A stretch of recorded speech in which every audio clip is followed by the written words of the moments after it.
I was being sarcastic, like a cuck. Is that what cooks do? I don't know, probably. What do cooks do? God knows. Let us know down in the comments.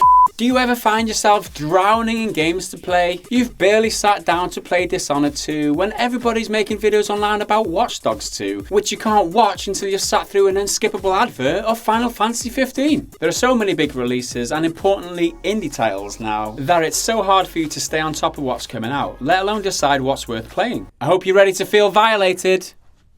Does that make sense? Validated. It's very different. It's been a long day. Oh, man. I hope you're ready to feel violated.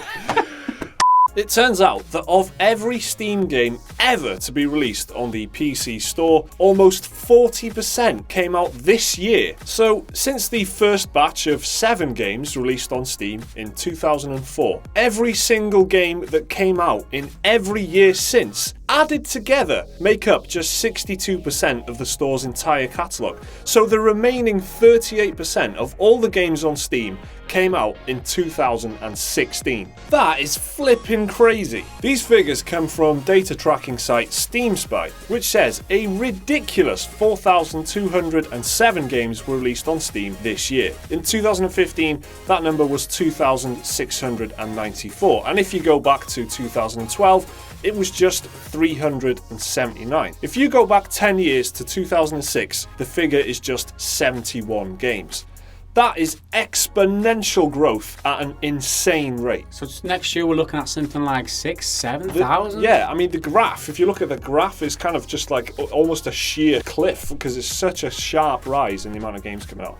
Crazy. The AAA business is going through something of a mini crisis at the moment, with sales way down on a whole host of big games. We've already run through a bunch of theories about this in previous videos, including the effect of deep discounts, genre fatigue, and customers getting their fingers burned by overhyped flops like No Man's Sky and Mafia 3. But could the massive saturation of the market be to blame for these poor AAA sales as well? Valve are famously hands-off when it comes to quality control on the Steam store, and it's little surprise that the number of games on its PC marketplace has ballooned as a result. YouTubers like Jim Sterling have been shining a light on this issue for ages, highlighting the massive quantities of poor asset flip games, early access titles and Steam Greenlight projects, which are just flooding the Steam store. Valve has taken steps to clean up the store a little bit recently with its Discovery 2.0 update by filtering out popular new releases from all new releases, meaning that the better, more popular games and hidden gems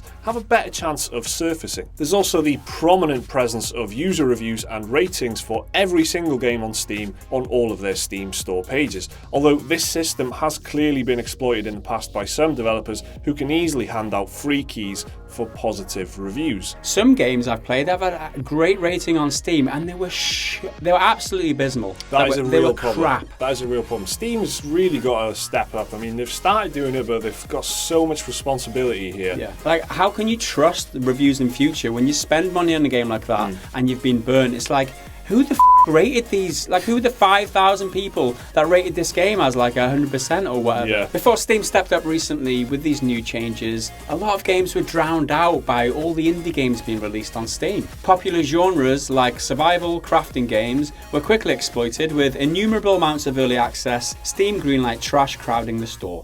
Games like DayZ, an Arma 2 mod with permadeath where you can fight for survival in a properly bleak zombie apocalypse, went from being fascinating, groundbreaking experiments to tenner-penny clones of the same old shite. There's just too many damn games now, and it feels weird complaining about it, but there is, and it's a problem. The indie scene is somehow both booming and cannibalizing itself. The main problem being that quality is being drowned out by quantity. Good projects deserving of praise and success find it hard to breathe, let alone succeed. How is a good, conscientious developer who's poured hundreds of hours into the game supposed to stand out when there's 20 other games hitting the Steam store on the same day? Do we just sound like whiny little kids? Like, there's just too many games! Is that... Don't like it! It's a problem though, isn't it? It's an industry problem. It's not so much a problem for us, but it will be in the long term. Like, it sounds like a ridiculous thing to complain about, but the good games just aren't getting. Are you going to get to that bit? Yeah. Saturation is a bad thing for us as consumers as well. We get disillusioned by bad games. We get numbed to the fun you might otherwise get out of the latest shooter because it's so damn similar to the last 10 shooters you paid for. We are now on the 13th Call of Duty game since 2003. 13! Oh yeah, but you've got jetpacks now. That's fun, right? Isn't it? That's different, right? Well, no, it's not different if everyone else is putting jetpacks in their f***ing games. The video games industry crashed in 1983, almost destroying it entirely, and that was largely due to the massive saturation of the market. There were far too many low-quality, unfinished games that were barely distinguishable from one another, and consumers stopped buying them. Doesn't that sound familiar? So what do you guys think of all this? Are there too many games? Do you find it hard to choose which ones to buy? Let us know down in the comments what you think. Remember to leave a like and subscribe if you enjoyed the video. We'll see you next time.